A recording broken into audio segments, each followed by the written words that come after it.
भगवान बुद्ध की शरीर चरणों में मेरा सत सत नमन। सभी साधकगणों को मेरा नमन। एक बार भगवान बुद्ध जेत वन बिहार में रह रहे थे। भिक्षु छछुपाल भगवान से मिलने के लिए आए थे।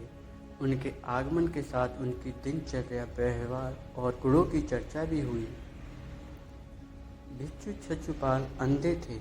एक दिन बिहार के कुछ भिक्षुओं ने कुछ मरे हुए कीड़ों को छछुपाल की कुटी के बाहर पाया और उन्होंने छछुपाल की निंदा करनी शुरू कर दी कि उन्होंने इन जीवित प्राणियों की हत्या की है।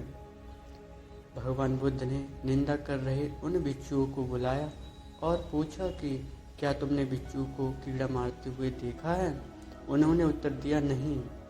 इस पर भगवान बुद्ध ने उन साधकों से कहा कि जैसे तुमने उन्हें कीड़ों को मारते हुए नहीं देखा, वैसे ही छछुपाल ने भी उन्हें मरते हुए नहीं देखा और उन्होंने कीड़ों को जानबूझकर नहीं मारा है, इसलिए उनकी भर्त्सना करना उचित नहीं है।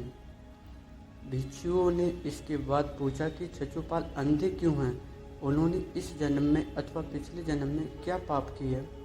भगवान बुद्ध ने छछुपाल के बारे में कहा कि वे पूर्व जन्म में एक चिकित्सक थे। एक अंधी स्त्री ने उनसे वादा किया था कि यदि वे उसकी आंखें ठीक कर देंगे तो वह और उसका परिवार उनके दास बन जाएंगे।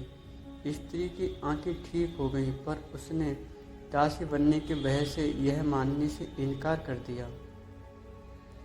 चिकित्सक को पता था कि उस स्त्री की आंखें ठीक हो गई हैं, वह झूठ बोल रही है।